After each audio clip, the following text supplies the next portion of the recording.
world who really don't understand. Freedom has many difficulties, but we have never had to put a wall up to keep our people in.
Welcome everybody to the Leo Zagami Show with Leo and Christy. Saturday, May 3rd of the year of the Lord 2025. Ladies and gentlemen, this has been an incredible week because, yes, we are here with the new book. Shiny cover this time for the last installment of my confession series. This book, guys, is the only book this year that is exposing the Jesuits, and actually is one of the few books, 3 in total, which I know exist, which expose the Jesuit order since the middle of the 80s, including Father Malachi Martin with his Jesuits, including also rulers of evil of, what was his name, Tupper Susi. And then we had in the year 2000, Eric John Phelps with Vatican Assassins. This is incredible. Nobody wants to talk about the Jesuits. Nobody wants to expose them, Christy. Except for you. Oh, well, You expose them. This is the last, though, the last confession, because the confession series is now perfect. 12 volumes to explain in depth what is really this whole fuss about the Illuminati, the real Illuminati, not the fictional ones, not the ones out of urban legend. So I think most people are way too scared to expose what you exposed. So well, you don't do it because they're you know afraid. what that cost me. I had to flee Europe in 2019 because of my exposure work. So, and I always feel this work I'm doing is in some way also driven by God, no? And it is driven by God, you silly. Absolutely. But what happens is that I started this process many years ago. The confession series started to be published in Japan, out of all places. Which is actually a whole chapter here about the Jesuits in Japan.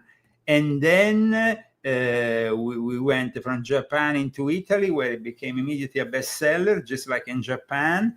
And then after many attempts, and a visit here to California in 2014, thanks also to the interest of Sean Stone, the son of Oliver Stone, and of course Brad Olsen with the CCCC Publishing, we managed to publish the trilogy and another couple of books. And then, of course, we started Cursum Perficio.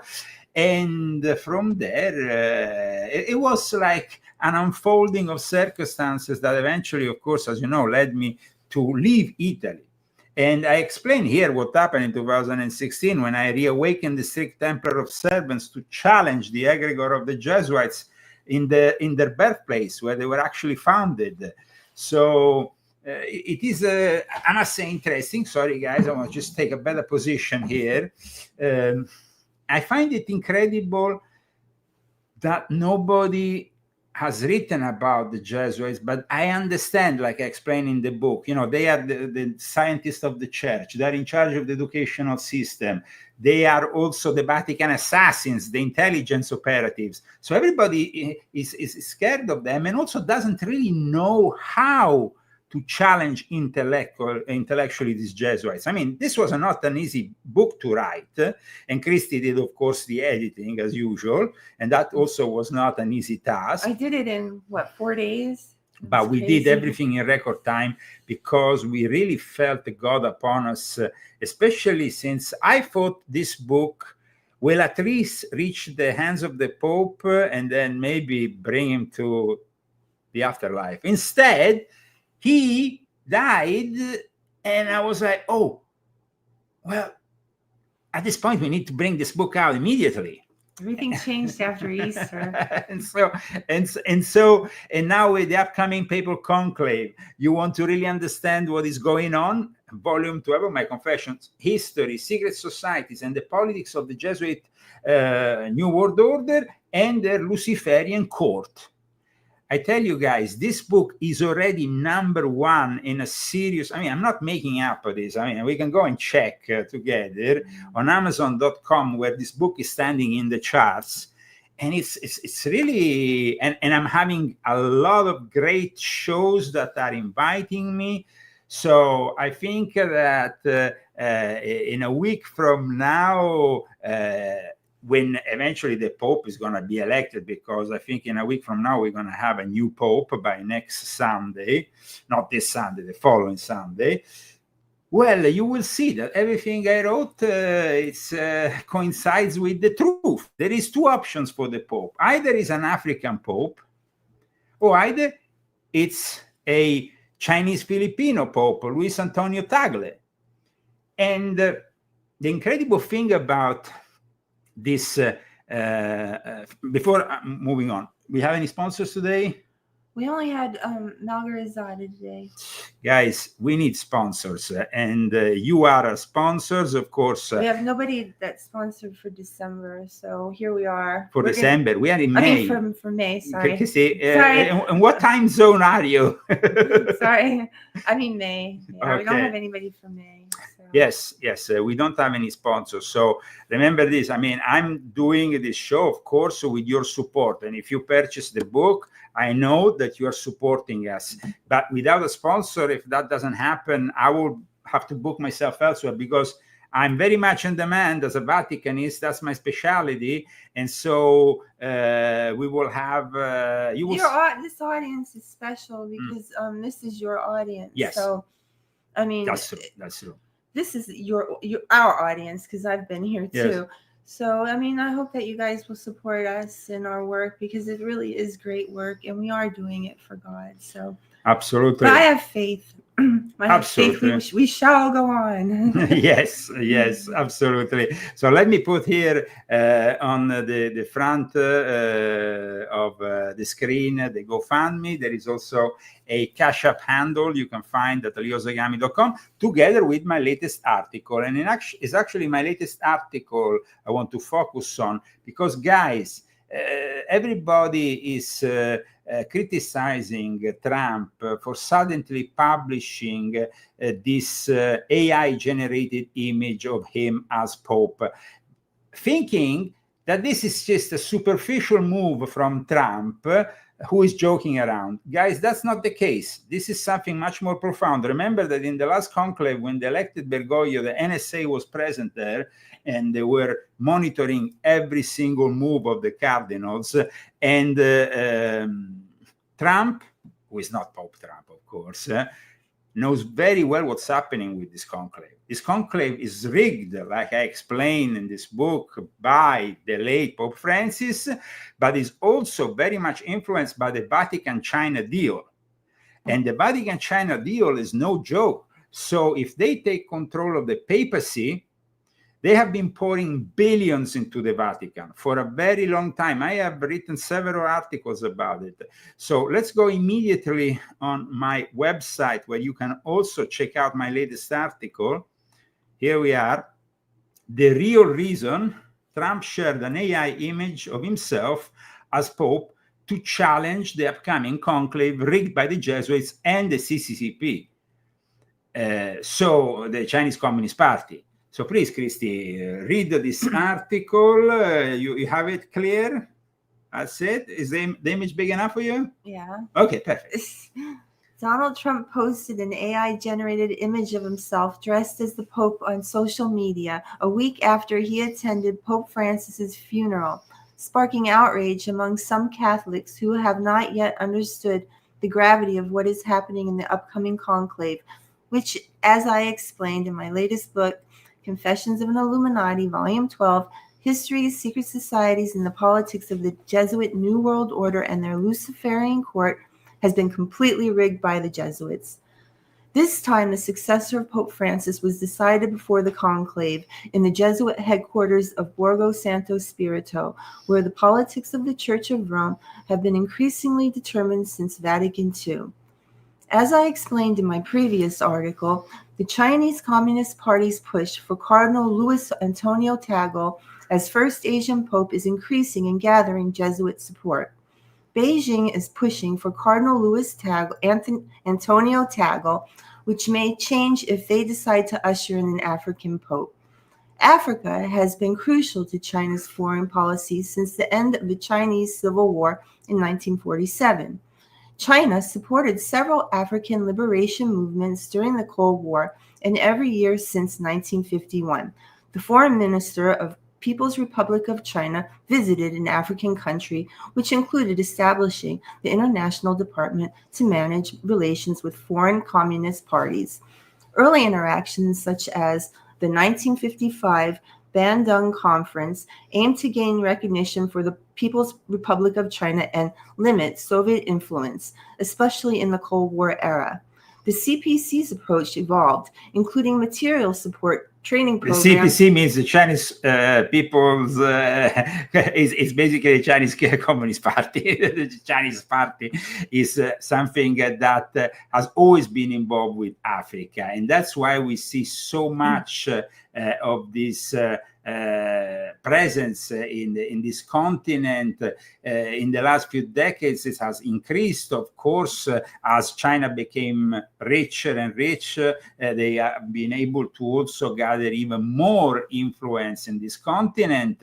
And then we have a new level after the Cold War, because they are no longer in competition with another modality of communism like the Soviet Union. Now China is the major communist country, while Russia, as you know, rejected communism and they went into a different direction. But they are both, of course, allied in what is the Sino-Russian world order. However, please continue. Now they have a new level, which includes material support, training programs. And more recently, party-to-party exchanges focused on leadership and governance. China-Africa relations are the bedrock of China's foreign policy, so it will make sense if they eventually decide to support Cardinal Peter Turkson or another African rather than Cardinal Luis Antonio Tagle. Cardinal Peter Turkson is the one I've been pointing out also in Volume 7. Is a favorite of the World Economic Forum, but there's also other African cardinals which are, of course, possible papabili, as they are known, the candidates to the papacy. Nevertheless, Giuliano Di Bernardo. Who is somebody we know very well Yeah, through I met also, and also Pier Giorgio Bassi, who is his vice. And that was one of the first people that Christy met when I brought her to Rome, because I was actually working on the promotion of Angel and Demons when you came to Rome. You remember? And I just and that is the introduction of my book, where I explained in the introduction of this book how the Illuminati and the Freemasons acts like little children in front of the Black Pope, the Superior General of the Jesuits. So it's very important to start with the introduction and then go through each chapter, where you will learn a lot about the controllers of the control.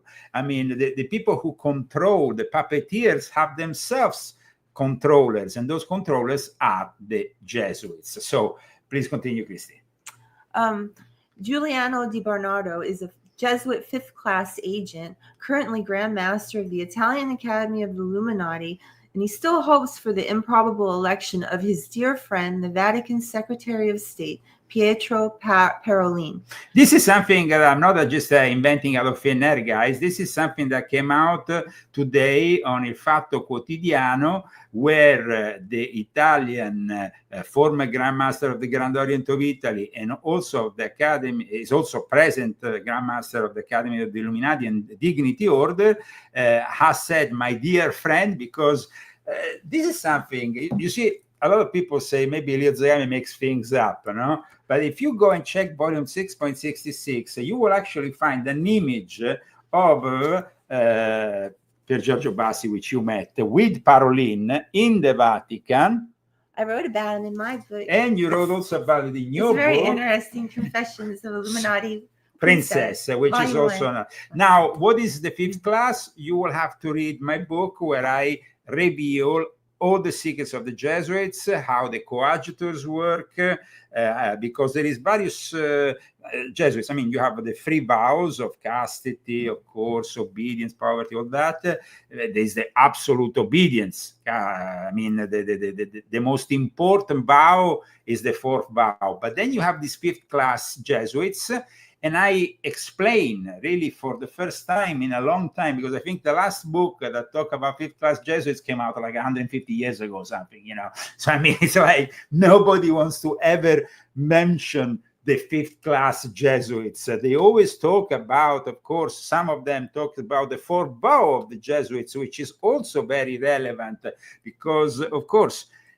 it's an obedience specifically to the Pope regarding missions. So once you have accepted this vow, you become like you become a candidate for the Vatican intelligence. And I explain in this book, the actual Jesuits were founded as an order, first of all in Paris, in Montmartre, in the summer of the 15th of August, Ferragosto, which is a very important date for the Marian calendar, in Montmartre, in Paris. Then they went to the Pope in 1540 in Tivoli, in the place where we used to go and eat, and I did my reawakening of the Sixth Temple of Servants, that beautiful castle. And at that point, of course, the Jesuits became involved with the Council of Trent, which is a pivotal event for the history of the Catholic Church. And after that, the Jesuits in the 1560s became involved with something else called the Holy Alliance, which later on will become the Entity. And of course, we are talking about the intelligence service of the Vatican, which was shaped by the Jesuits. You will find everything about the fifth class Jesuits, guys, in this book, my latest book, volume 12 of my Confessions. This is a book you can purchase without purchasing all the other books, because it's a book about the Jesuits, and nobody has written a book like this for many decades, but I wanted to save it as the last installment of my Confessions, because first of all, I tell you the truth. No, the Council of Trent was in Trento, not Trieste. They are two different places. In English, Trent; in Italiano, Concilio di Trento. It's two different places. Always in the north of Italy, though. No, Trent and but in any case, what happens here is that I wanted to also be confident as a writer before challenging the Jesuits, because challenging the Jesuits is not an easy task. You see, the Knights Templars, which were left a vacuum that was filled by the Jesuits. And the mission of the Knights Templars, as we all know, was basically banking. And that's why they became also inspirational for the Freemasons, and the Freemasons became the great bankers, that they are still today. But in reality, the mission of the Jesuits instead is another one, is education.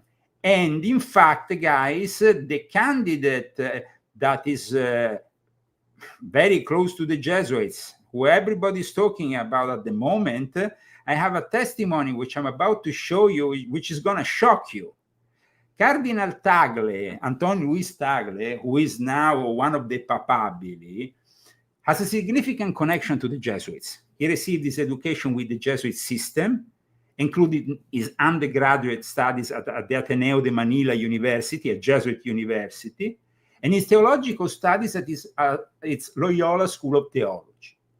He had a Jesuit mentor, but in this video that I'm about to show, he confesses that this Jesuit mentor tricked him in becoming a Jesuit priest. What? Yes. He supervised his test and later advised him. Additionally, Tagle collaborated with the Jesuit communications in the Philippines on media evangelization projects. But in the video that I'm about to show you, which, by the way, is very interesting because this is a video that was published on the internet. If you want to see the whole thing, it was published like 6 years ago. And the title of it is already in itself very significant, because it says in the title, our next Pope, what's the title? This is from 6 years ago. Our next Pope. What? They plan everything. And in this video, he admits, and you're going to hear it with your own ears, that he was tricked by his mentor, who was a Jesuit, to become a Jesuit priest. And guys, I think you need to hear this testimony, because it's rather important, as he might become Pope. Of course, there might be also an African Pope in case he doesn't become Pope. That's another option. We said it also in my article. But guys, his testimony, I think, especially in regards to the trickery of the Jesuits, the way the Jesuits got him to become priest without him even knowing. He was actually annoyed at the beginning. He was angry about it. Check out the testimony of Cardinal Luis Antonio Tagle. Luis Antonio Tagle, it's a pleasure to meet you, and thank you very much for doing this interview. Oh, thank you for having me.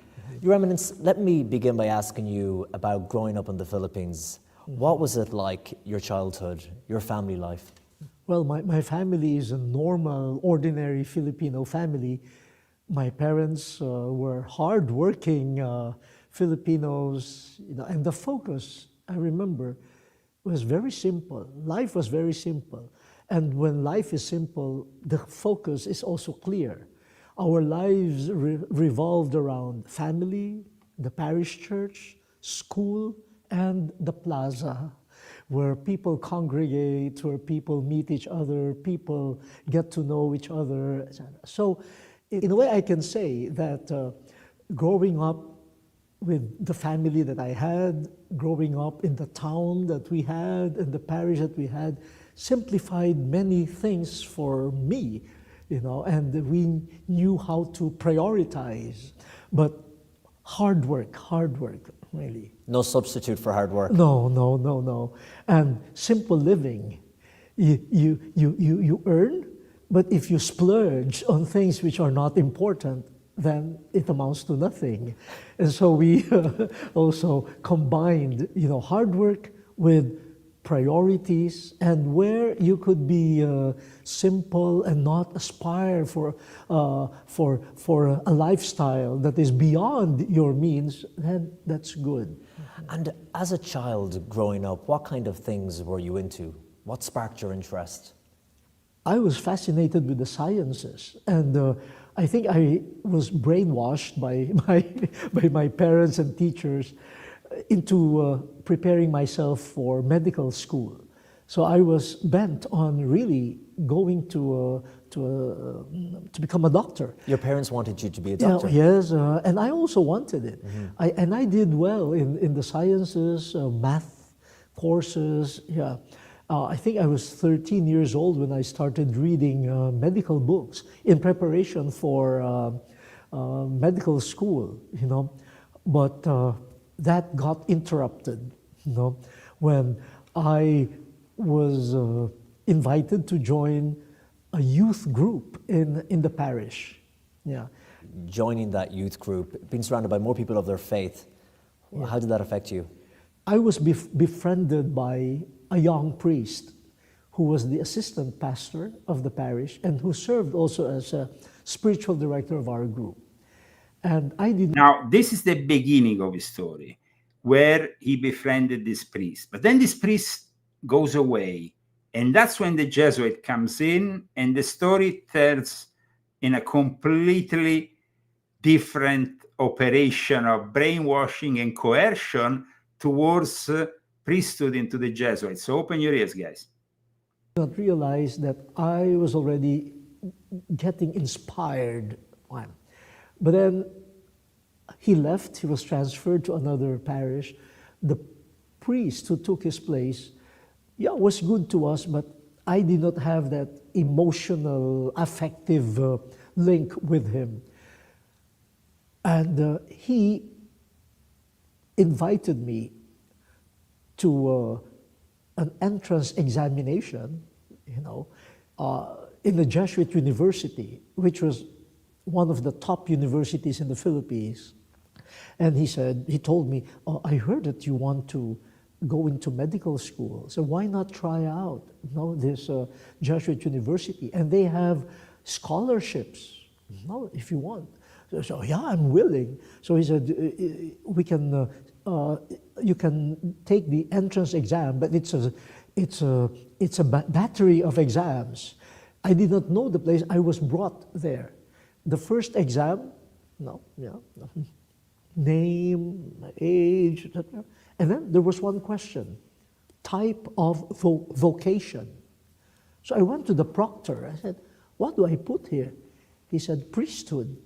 I said, why priesthood? I said, this is an entrance exam to the seminary. So I was tricked. Yes, I was tricked. Yeah. And I was so angry. I was tricked.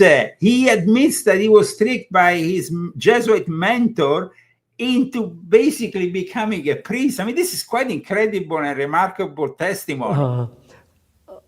But the priest told me, I said, well, I just wanted to break your mindset.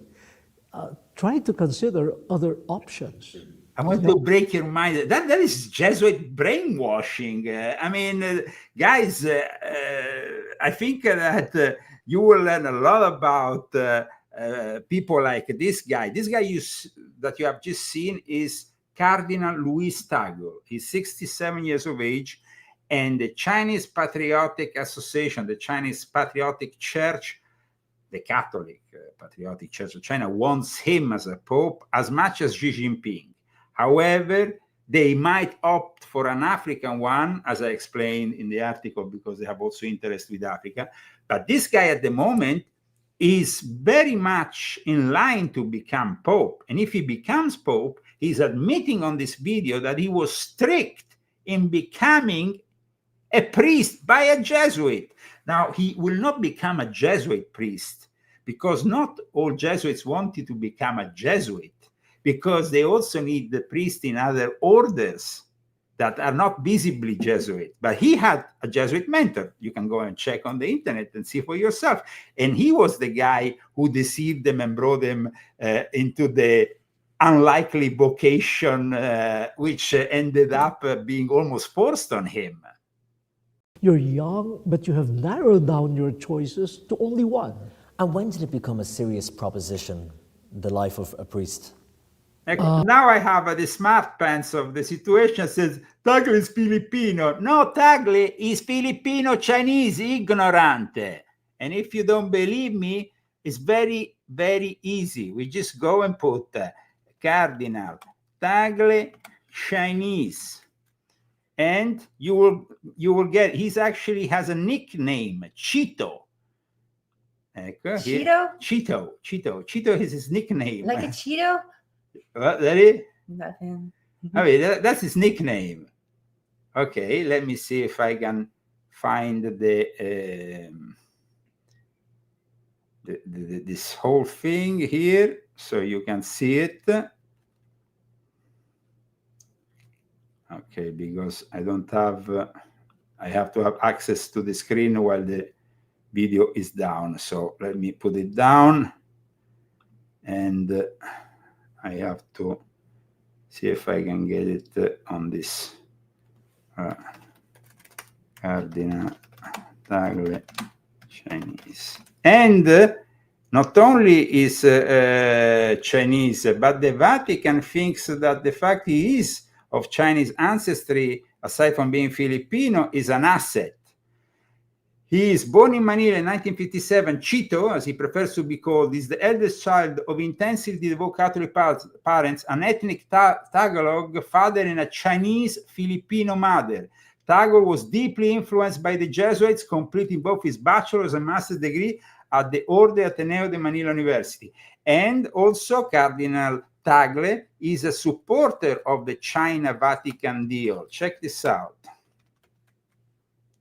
In 2022, Tagle defends the infamous China-Vatican deal that I talk about in my book, in volume 12, which was first sealed in 2018, and then after it was renewed every 2 years.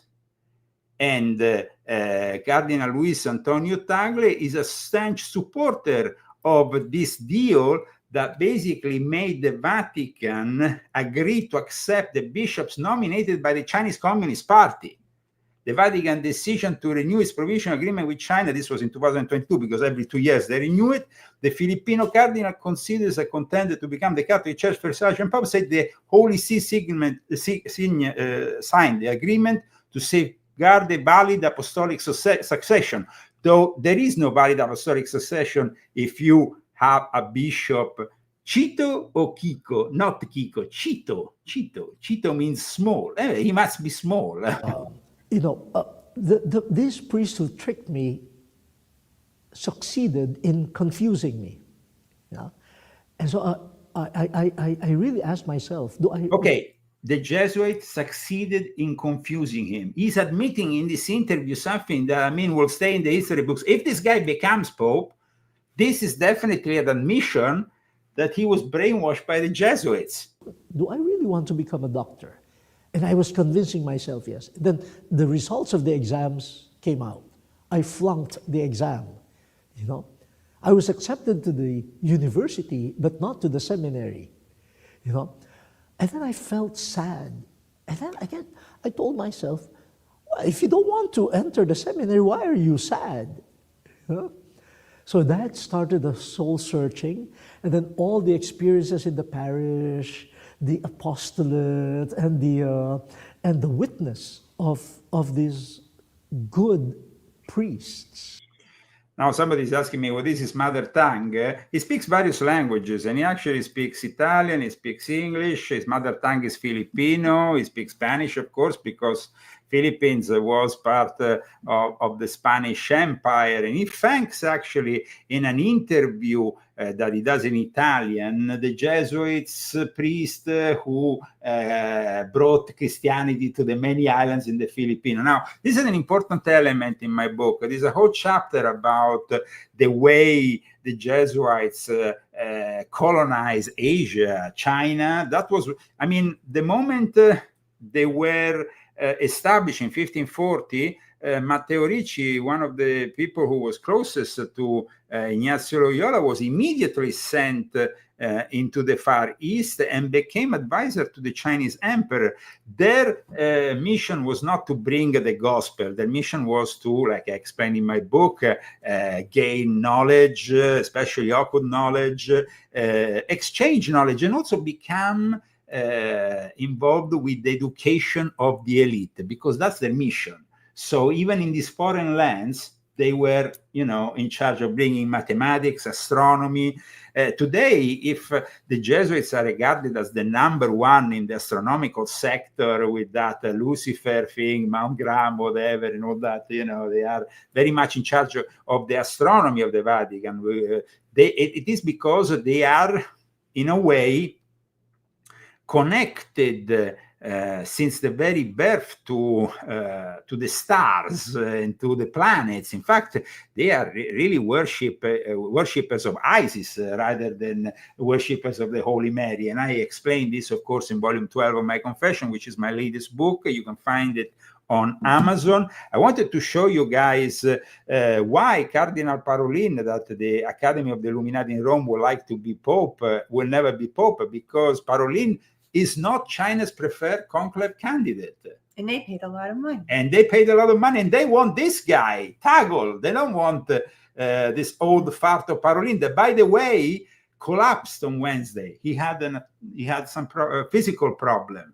So Cardinal Parolin says had been widely considered to be a preferred candidate of Beijing, but in recent days it has begun to appear that China could lay on the groundwork to throttle back a Parolin candidacy in favor of another papal candidate. And that papal candidate, guys, is, of course, here in the pic, Cardinal Luis Antonio Tagle. And the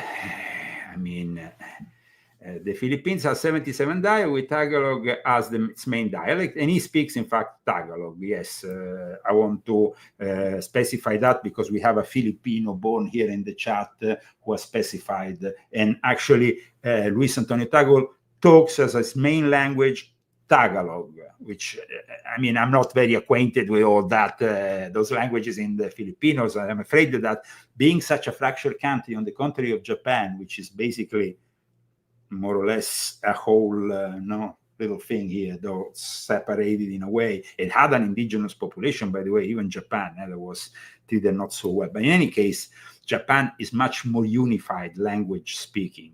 Filipino, a little bit different, the situation. So in this book, Christy, I explain how the Jesuits arrived in China, arrived in India, arrived in Japan. But in Japan, they didn't manage to get the special relationship with the emperor, also because the emperor, by the time the Jesuits arrived with Francis Xavier,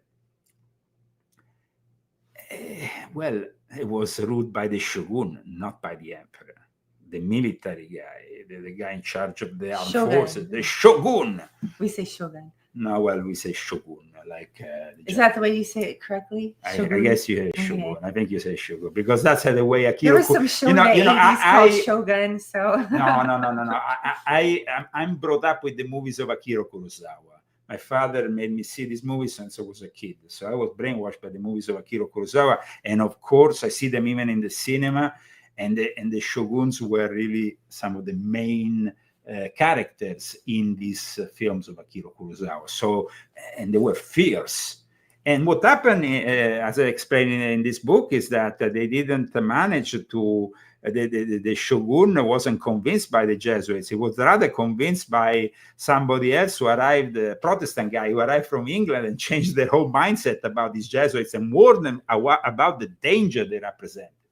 So I think that you will find a lot of good stuff in Confessions of Illuminati, Volume 12, but also there's a whole chapter about the relationship with Freemasonry, with the Illuminati, how they actually operated. And historically, guys, this information is being confirmed by Masonic historians. You were with me the other day with a Masonic historian, contacted me confirming that what I said in this book is absolutely accurate. Yeah. And they have found evidence of it even in the Vatican archives. So I would suggest that you all get this book, Volume 12 of my Confessions, which in the back has the image of Ignacio Loyola receiving a red flag, which is actually a painting that is found in the Mother Church of the Jesuits, but it's very communist, the red flag. And actually, we have added the symbol of communism. This image almost resembles those propaganda images of Mao Zedong's Long March.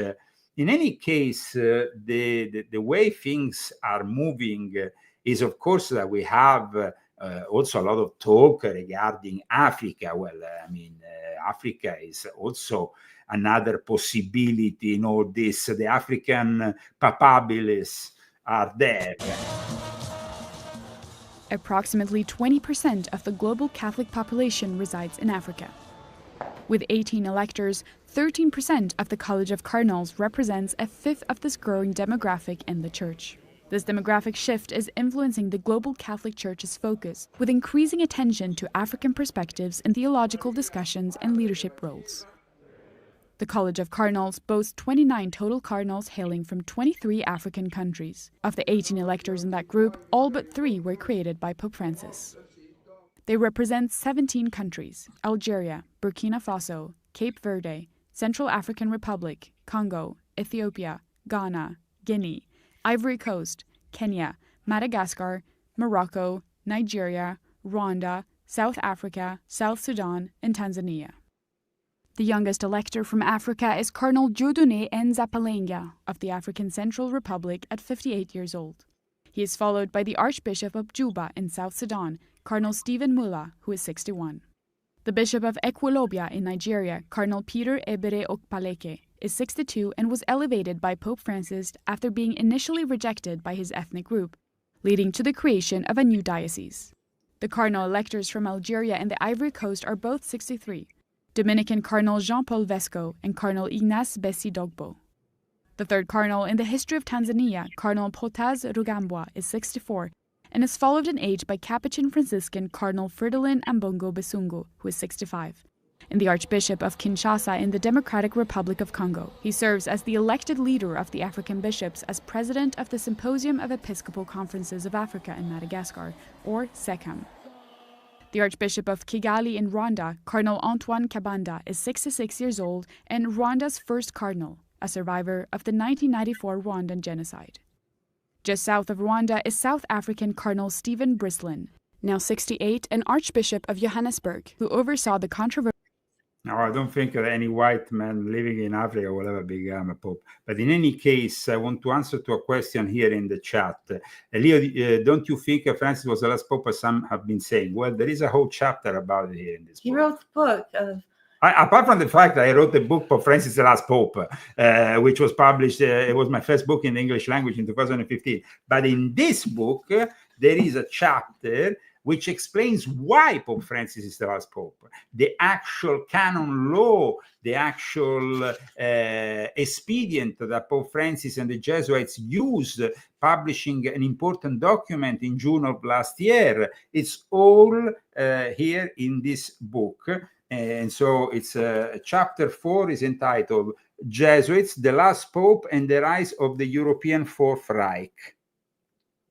So volume 12 of my confessions. You can find the answer to all your questions.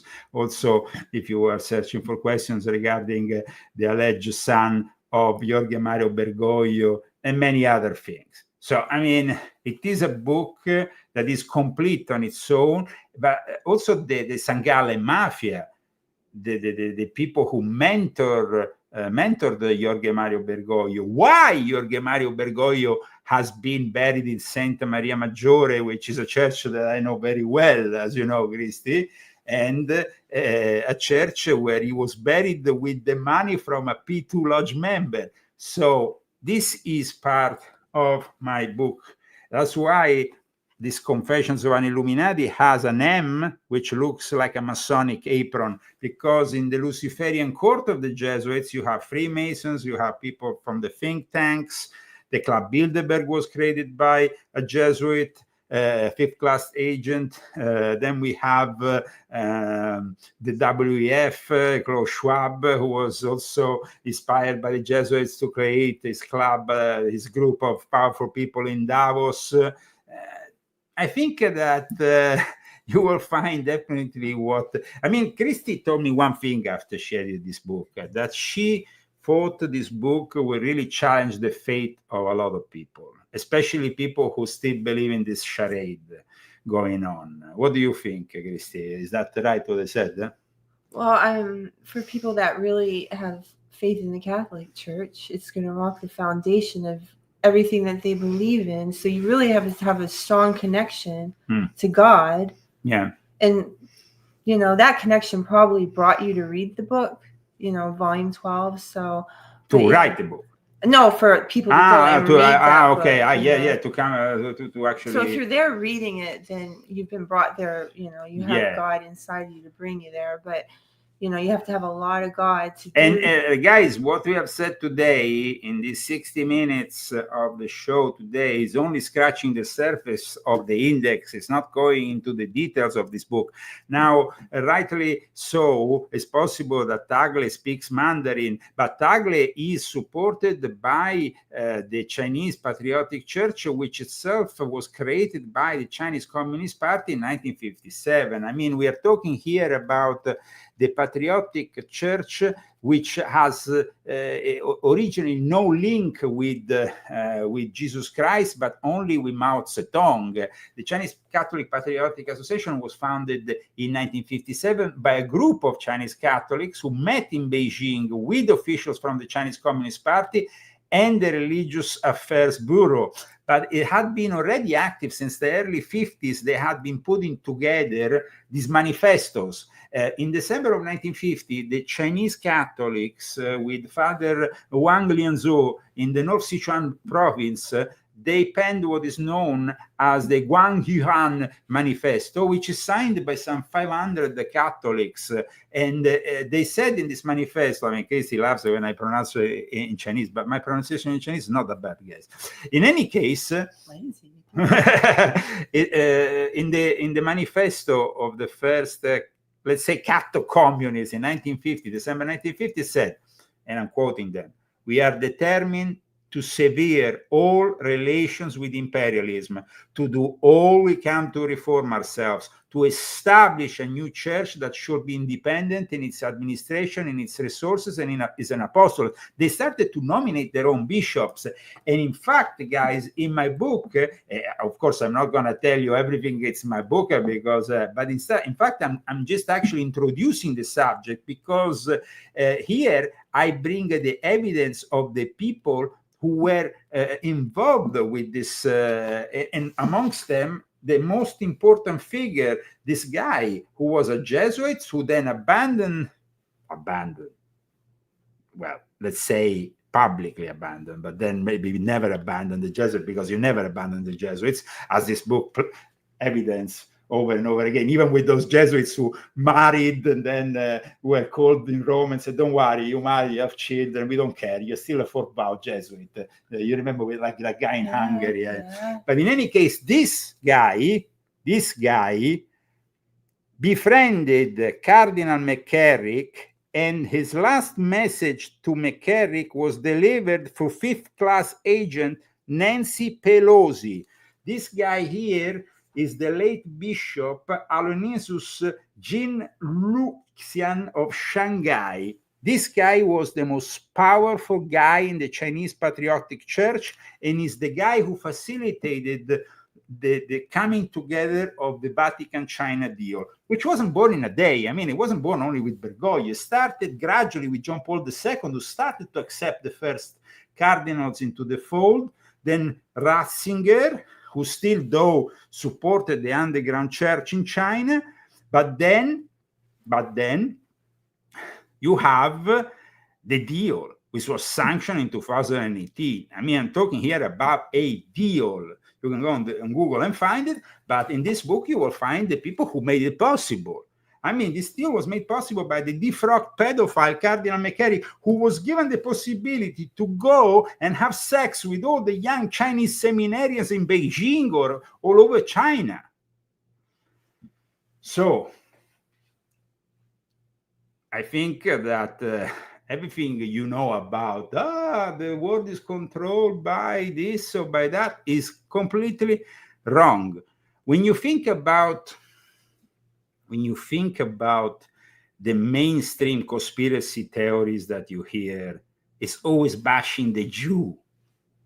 Now, I'm not saying that there is Jews that are not heretics, Sabbatean Frankists who are not involved in this whole thing. But to bash a whole race means being racist. And unfortunately, the alternative media is fueled with anti-Semitic and racist theories. Here instead, there is facts, not theories, facts, proven hard facts. And why did the Jesuits prevail in the conspiracy theories by erasing their name and blaming the Jew? Because they themselves, as I explain in this book, from the 18th century onwards, wrote a series of books or publications blaming over and over again the the Jews. So the attention span of everybody will go on the Jews rather than on the Jesuits. The Jews. But the guy who screwed you, Dr. Fauci, was a fifth-class Jesuit agent from Georgetown University. It wasn't a Jew. It was Dr. Anthony Fauci. And he was Italian. And Nancy Pelosi is an Italian-American. She's also screwing you every day. And Alexandria Ocasio-Cortez, like I explained in this book, was introduced by the Jesuits. You can just go and Google yourself and put Alexandria Ocasio-Cortez, American Jesuit Review 2018, and you will get the bio of Alexandria Ocasio-Cortez introducing herself to the political arena on the official Jesuit magazine. Of course, Fauci's Catholic. Fauci's a Jesuit. Guys, go and do your research. I mean, it's just like they control all the universities. They have been able to, that's why Trump has published this, seemingly stupid photo generated with the AI of him as a pope. Fordham and Georgetown are both Jesuit. And Georgetown is where Dr. Anthony Fauci. But then you have also Fordham. And in my book, guys, for all those idiots who come and say, but Donald J. Trump is a Jesuit. Christy, can you tell them what they will find in this book? Summer up a little bit what they will find in the book in regard to why the Jesuits hate Trump so much. Because he knew what their tricks were. They had their cards all out, and he read them, and he's like, "I'm not falling for your tricks." No, Fauci wasn't at Fordham. Fauci was at Georgetown University, man. But Donald Trump didn't want to fall for the tricks. I think that Anthony Fauci is one of the most known figures of Georgetown University. I mean, he even have. I mean, if you don't believe me, you can just go on the Georgetown. Check this out. Ew, he's evil. Kills so many Georgetown people. University, Global Health Institute, Anthony Fauci. Dr. Anthony Fauci serves as a distinguished university professor in the School of Medicine Department of Medicine in the Division of Infectious Diseases. He's also an additional appointment in the McCourt School of Public Policy. This is Georgetown. It's not Fordham. Let's get the cards right. He's a distinguished university at Georgetown University. Okay. Is that okay? Okay, so let's go back instead in the Fordham University situation with Trump, because I hear way too much rubbish and I want to shut the show and shut up all those idiots who has always come on here. But Trump is a Jesuit. No, Trump was a Jesuit. It's a stupid assertion because he was only with the Jesuits for 2 years to learn their pious frauds, because the techniques is, of course, of pious frauds, we call them. Same thing happened to him. And I studied with the Jesuits myself. So, I mean, that's why I have written this book. I mean, I can expose them because I studied with them. Actually, if you don't believe me, I'm going to go and pick up a photo of it. So then maybe you can believe me, as you know. He doesn't lie. No, but just a second. I will go. I want to explain for a second that in this book you will find the actual testimonies of people in Fordham who blame Trump and say that Jesuit education plays a part in forming our political views, and so Trump has betrayed the Jesuit education that he received. And in this book, you will also see, because President Trump went to Fordham, not Georgetown. He went to Fordham. Fauci went to Georgetown. Is a guy in Georgetown. But Dr. Fauci is a guy Trump is another guy. Trump was in Fordham. In his brief experience, Trump attended Fordham for 2 years.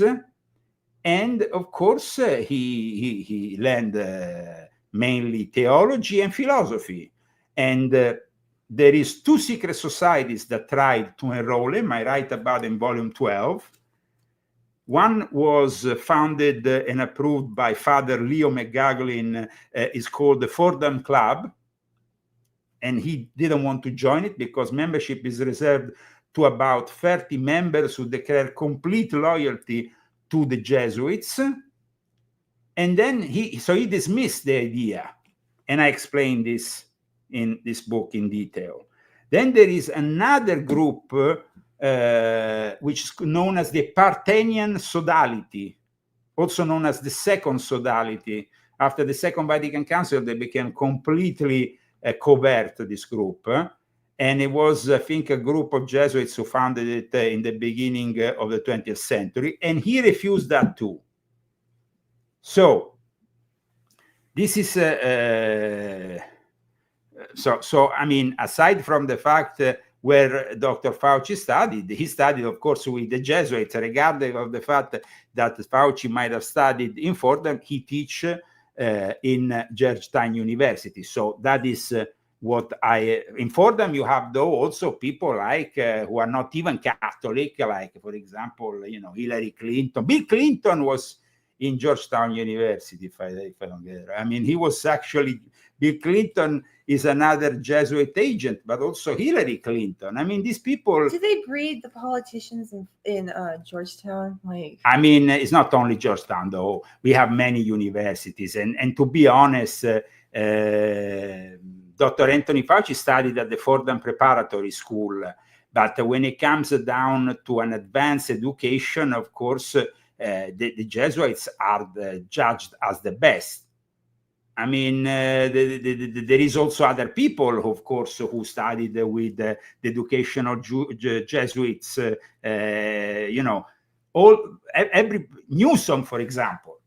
Let's read what Newsom said about his education with the Jesuits. So here we go. Okay, check this out. Newsom said, "I guess this is my Jesuit upbringing. It comes from the Bible, where there are many parts, but only one body, where one suffers. We all suffer. I mean, it's a fundamental, a very human value."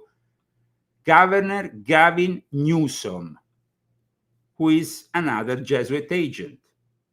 So you see, it's fueled by Castro was a Jesuit agent.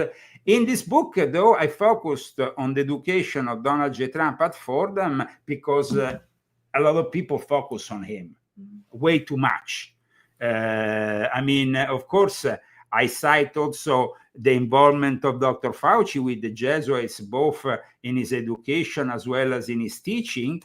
And Dr. Fauci is listed in my book together with Fidel Castro, Pope Francis, Greg Boyle, John Kerry. You have also that other loser of Tim Kaine, which was along with Hillary Clinton in 2016. Well, of course, Hillary Clinton and Bill Clinton are two Jesuit agents. So Fauci, Dr. Fauci, who is described by his fellow Jesuit pundits at Georgetown as the distinguished university professor, and who has a long history with Jesuit education because he started when he attended Regis High School, a Jesuit school in New York City, and then the College of the Holy Cross. These are things that I wrote in my book.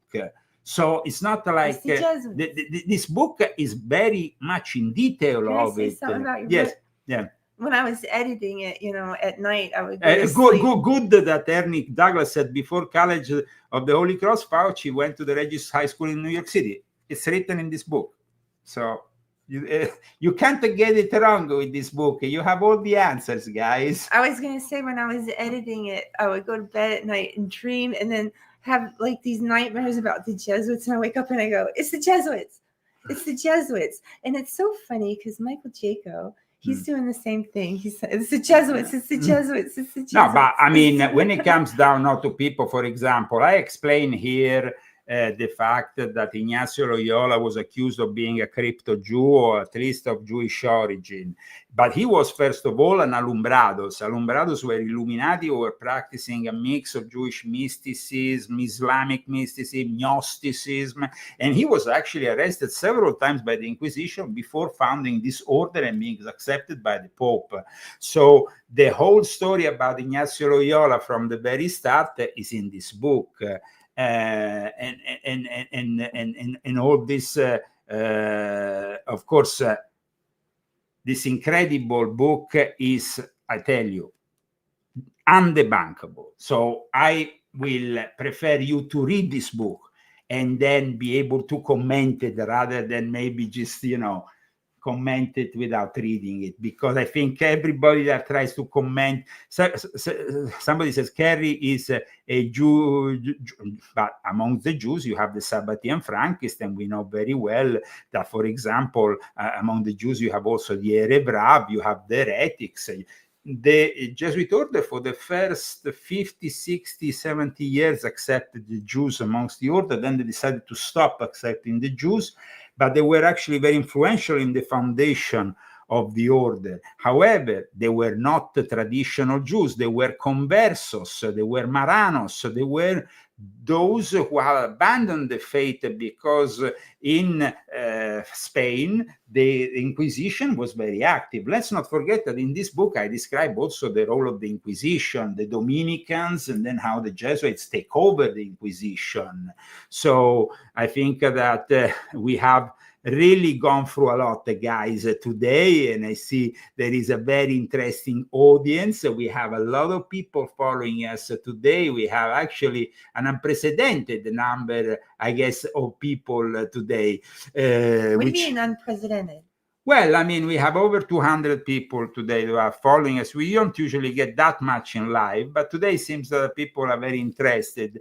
Well, let's before leaving, mention again the Red Dragon. The Red Dragon is a very important element in the Book of Revelation, and I really see the Chinese taking over the Vatican as part of this element. The Dragon of the Apocalypse phrase often refers to the Red Dragon mentioned in the Book of Revelation, and is of course prominent in Christian eschatology.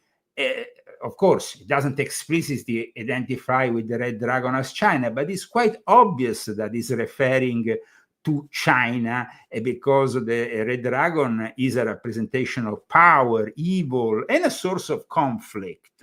I would like to say that in this situation in which Trump has posted this simple meme without commenting it, also using the official social media from the White House, it's not about sparking outrage, but it's about sending a very powerful message to China in a moment of confrontation, also in regards to the tariff war. So this is very important. I mean, many students of Bible prophecy consider Revelation 16, 12, 16 to possibly refer to China in the end times, especially this passage, which I would like Christy to read. The sixth angel poured out his bowl on the great river Euphrates, and its water was dried up to prepare the way for the kings from the east. Then demonic spirits, they perform signs, go out to the kings of the whole world to gather them to the battle on the great day of God Almighty. Then they gather the kings together to the place that in Hebrew is called Armageddon. Now, guys, this situation, this Armageddon might be with the robots. What has happened in China in the last few days, which I'm going to show you in this video, shows us that these robots can really go out of hand. I mean, they can become extremely dangerous. I never saw a robot starting to kick and beat up a group of Chinese people, but this is what happened in China this week.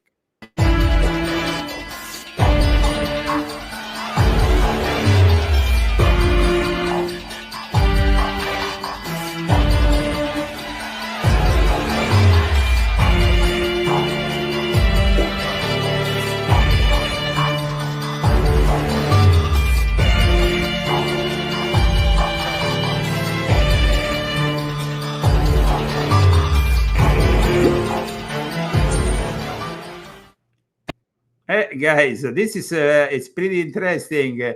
As you can see, the Chinese have been there with their artificial intelligence, their robotics, trying to become the leaders in AI by 2030. But then, in the end, they might lose control and face the adversity of these robots. This was simply a calculation gone wrong, an algorithm gone wrong, and see what happened. I mean, it's pretty impressive. I have online Greg Zismansky, and so my wife is going to leave me now, and I'm going to bring in Greg Zismansky. Hello, Greg. How are you? Hey, pretty good, Leo. Can you hear me?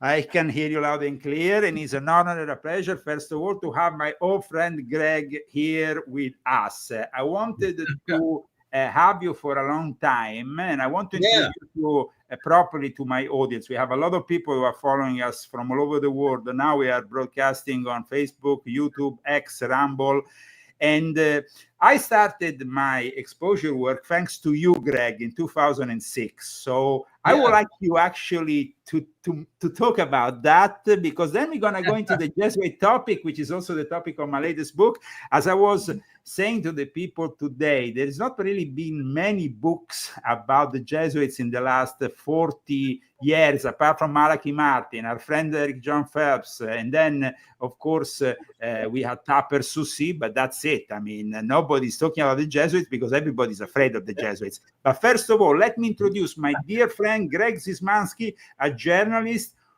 who was in Rome, also in the 70s, who was himself the victim of a terrorist attack from a CIA-led group, by the way. And it brings back memories, Leo. Yeah. Yes. Yeah, I was. It was interesting. You know, it was interesting because it occurred. There was a bombing and at the newspaper at the time, and I happened to be walking down the hallway, then went downstairs to the newsroom. And about 10 seconds later, the bomb exploded in the American newspaper. And luckily, I was underneath all the big building in the basement.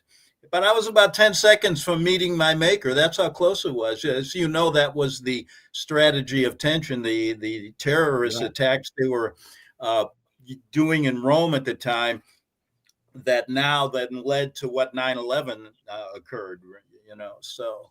Yes, I'm gonna actually show an article from, I think it's United Press International, about that. It was which year was that exactly, Greg, in which you were the victim of this terrorist attack? What year? God, you know, Leo, I can't quite remember. 1980 something. It should yes, be it says here it was 1982. 1982, and basically President Reagan was scheduled to visit Rome on June 7, and the bomb wrecked the entrance hall and furniture and equipment in the second floor office of the International Daily News at 7:40 a.m. And God had other plans for you, Greg, and you became really the guy who, together with other researchers like me, Eric John Phelps, and others, attempted, I think, before anybody else 20 years ago, to expose the Jesuits on the internet. It didn't end up well for us because we got kicked out of every single radio station we kind of collaborated with. I remember TGN, I remember Republic. Yes, so. But please tell us more about it, because I have a lot of people, I'm sure, here that want to hear what you have to say.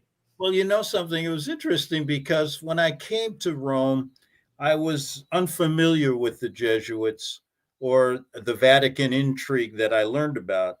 And as I began covering stories and going to the Vatican, it seemed to be, you know, I tried to get a couple articles published, but they wouldn't do it. They were a little controversial, but still I wasn't sure of really what was going on. As in America, we're not told that story. It's hidden. Well, anyway, that bombing, that terrorist attack was kind of the turning point in my life, because I started to research, well, who the hell put this bomb some guy coming in. It was planned, and I learned that the CIA had a lot of involvement in that, together with some Vatican people. So it started my quest into trying to figure out what happened, leading to the famous story of Cardinal Marcinkus and all of his doings. And that's really what started me researching it and then talking about it when I returned to the States. So that was a pretty interesting time during those years, Leo. As you know, there was so many terrorist attacks. And then it was the middle of the, I mean, when did you start the Arctic Beacon? You know, that was I started that around 2002, 2003. Yeah.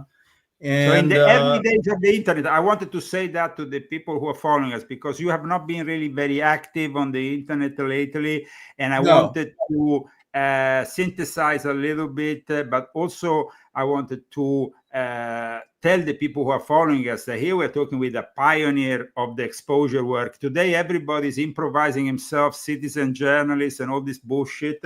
But in reality, here we have a real journalist who did some proper exposure work, at the risk of losing also, of course, the support of his fellow journalists. But I still remember the first time I entered the Foreign Journalists Association in Rome, and they still remember you. I mean, you were quite a legend in Rome, Greg. You know, and it's interesting because I remember when I came back to the States and I started radio, what happened was I was doing some stories about Cardinal Marcinkus, and you know the story about him. You've probably filled in your listeners about he was the president. I mean, I think that the interesting thing was that then we started to talk in 2006 when I got in a conflict with the Monte Carlo Lodge, which Marcinkus was associated with. Right. And there was a moment in which you were about to interview him, and then he died. Right.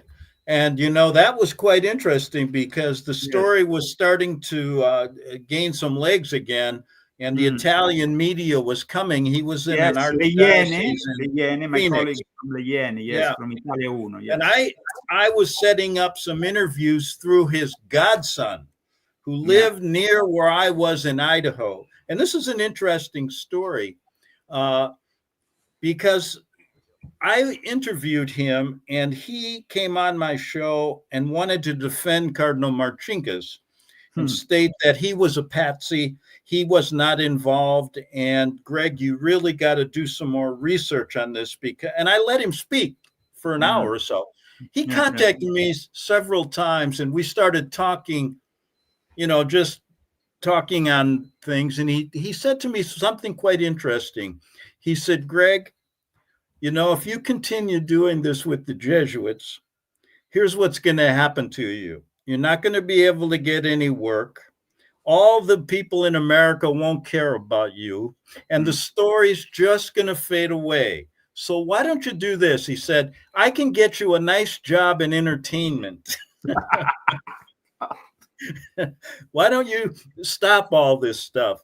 And at the time, I was completely absorbed. It was my whole day and my whole night, and trying to get people to understand really how this works. And you basically hit the nail on the head many times, and I enjoyed having you on my show. But I remember what happened after. I mean, I was accused of espionage. I ended up having to flee Norway. There was some, I mean, this was not just an exposure work that both me and you did, and nothing happened. We started to have real persecution. I mean, it wasn't a joke. It was like real persecution. It was a life struggle. We ended up losing friends. We ended up losing family, and even our life almost in various occasions. So I would like to explain through you that doing a book on the Jesuits is no easy thing, because these people are the scientists of the church, but they are also the Vatican assassins, as our friend John Phelps used to call them. Right. And I remember when you did that whole confession series, which was extremely revealing at the time. it was, I mean, the internet was populated, but very few people used to talk about these topics. It was mainly you, then you had, of course, Alex Jones, you had David Icke, you had these other people, but very few people wanted to really go deep into the rabbit hole of Jesuitism like you, Greg. Yeah, and you know, what that. happened, and people always asked me, you know, how do you continue this? How do you stay alive? You know, because it's a danger. You know, the number of times I was contacted with threats, I can't count. But the point was, the same gentleman that I talked to, godson of Father Marcinkus, I asked him the same question. He said, well, it all depends on how many people are following you. If you have 2 million people, you might not be here at the time. You know what I'm saying? So he was an interesting, who was trying to get me to stop and offering me things because he knew I didn't have much money doing this. But anyway, I didn't. And as things continue, let me explain something here. Back then, when the internet was young, this story got some legs. You got a lot of attention, and the reason was there weren't 100 million people on the internet, or the Jesuits with their way of getting rid of the story by having all this nonsense where people get attracted to things that are just insane, keeps them away from the truth. And that's how they operate. So as the internet grew, they knew that if they could control it, stories like yours or mine could never really get to the masses. So as the internet is now a huge monster, I found that this story gets hidden so bad that in a sense, I kind of just stopped for a while. I put in maybe 20 years doing this, and look forward to maybe starting the show again. I'm thinking about it, but that's why I haven't done much. I would be glad to publicize it, Greg. Greg, I would be glad to publicize any new show or any new initiative you do here on my show. I would always love to have you in the future as a guest. I remember when at one point, as you know, I was, my first wife was Muslim, and suddenly a Jesuit appeared out of nowhere who was actually writing the foreword for the book of Fethullah Gulen, who was the head of this huge Muslim. I remember. And also this demonstrates that the Jesuits are not just about Christianity. They're about infiltrating every single religion on the planet. Isn't that the case, Greg? Yeah. And I mean, you know, you got it. It was quite impressive the way that things really manifested when we were in those early days of the internet. And I remember when we got kicked out of GCN, you remember? Yes. And then after the Republican broadcasting, I remember that. Why do you think? Well, I got kicked out of the Republican, Republic Broadcasting. Yeah, why do you think they were so scared of GCN and then after the Republic Broadcasting? Well, I was pretty close to. I was right there in Austin, Texas, working at Republic Broadcasting, and at the same time doing a show on GCN, right, on Genesis. And I don't think anybody else was doing both stations. What happened was Stadtmiller, the owner, basically came to me and said, if you don't stop talking about the Jesuits every day, I'm going to cut you off. And I said, why? And he said, we just can't have it. So really, it was a question mark of whether he was trying to cover being closely involved with the alternative media. Maybe he was afraid of losing a lot of money that funded the people that funded that show, that network, because there weren't ads enough to make that thing go. It was a nice office and everything. So I never really understood, but I kind of figured that was it. And that was the time when my show was really popular. I mean, I was having so many people and kind donations that kept me going. Yeah, sorry to interrupt you. This was the Jesuit who appeared out of nowhere in Oslo, where I was living at the time. He was at the time the Secretary of Interreligious Affairs for the Jesuits. And this guy, who is called Thomas Michel, who, by the way, also teaches at Georgetown University, appeared out of nowhere just before after my former wife betrayed me, and then eventually got arrested for espionage. I mean, these people are really powerful. Yeah, right. It's no joke. You got it. And I remember. But anyway, but what happened with Eric John Phelps? What happened with him? Where is he now? You know, he started his own show. In fact, I think he still does. You know, I lost track of him a while back. He had a radio station that he started, but I don't know. I'd have to find out. I'm kind of out of the loop. But anyway, here's what I wanted to mention, because I got to run. Yes, sure. Why don't I still have a website? I may start up. Keep in touch. Maybe we can do another show, and I'll bring some new information. Absolutely, Greg. Thank you so much for joining me, especially because today was also for me the day I will present my book on the Jesuits to my audience, and it was a great honor to have you here. Greg Zismansky, a proper journalist, an investigative journalist who has dedicated his life to real journalism, who has discovered the Jesuits while he was actually a foreign correspondent in Rome, out of all places, which is where the Jesuits have their headquarters in Borgo Santo Spirito.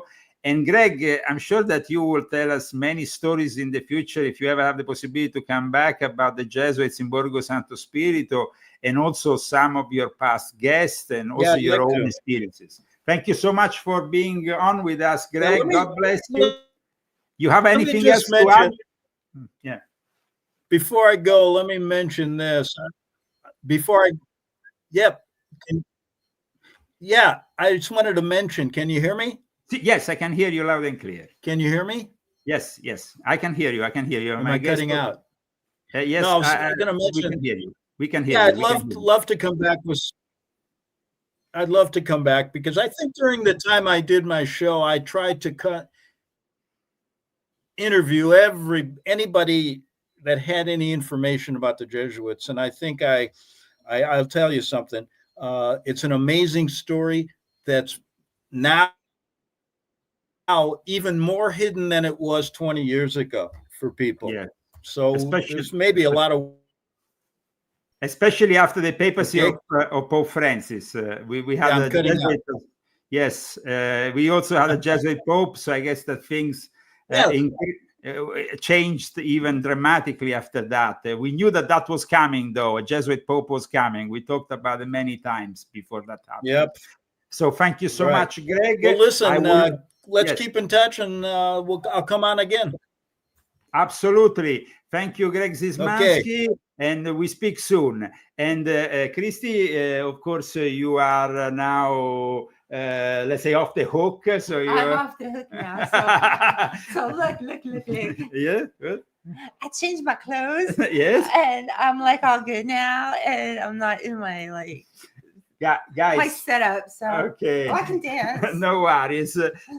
We are about to pass to the music part of the show. The last, the sound of the end, which is still the Leo Che with the Italian rapper today, because I heard that people are appreciating that rap in Italian. Isn't that the case, Christy? Yeah. You have a bit of a hip hop look, so maybe you can. I come over here? Yeah. Maybe hip hop. Guys, volume 12 of my confessions. You just heard it from Greg Zismansky, how relevant the Jesuits are, and how even more secretive they are and dangerous today in 2025.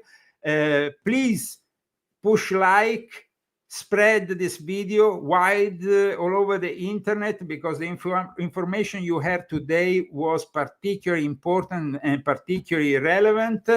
And we see each other, of course, next week. Well, Christy, at this point, as you are all dressed up in a hip-hop mode, here we go with Leo Che. Leo Zagami, la politica cambia musica.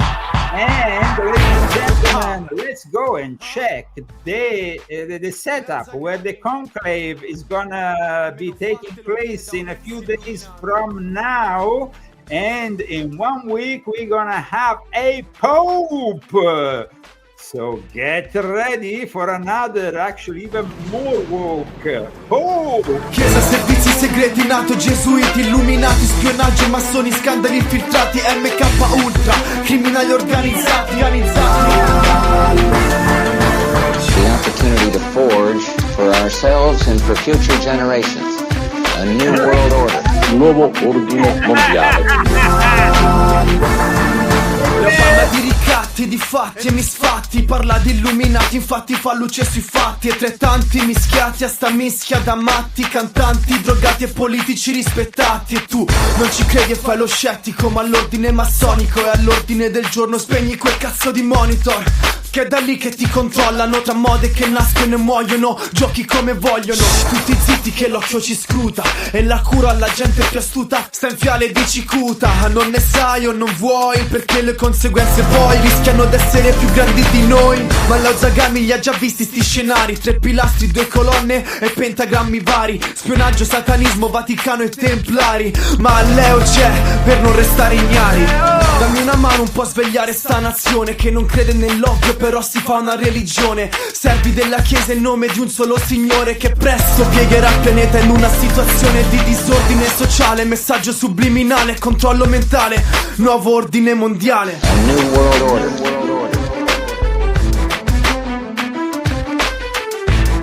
Nuovo ordine mondiale. Chiesa, servizi segreti, NATO, gesuiti, illuminati, spionaggio, massoni, scandali infiltrati, MK Ultra, criminali organizzati.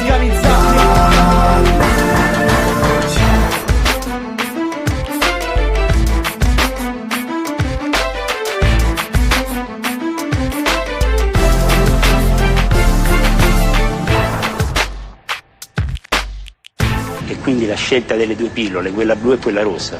Io ho scelto quella rossa.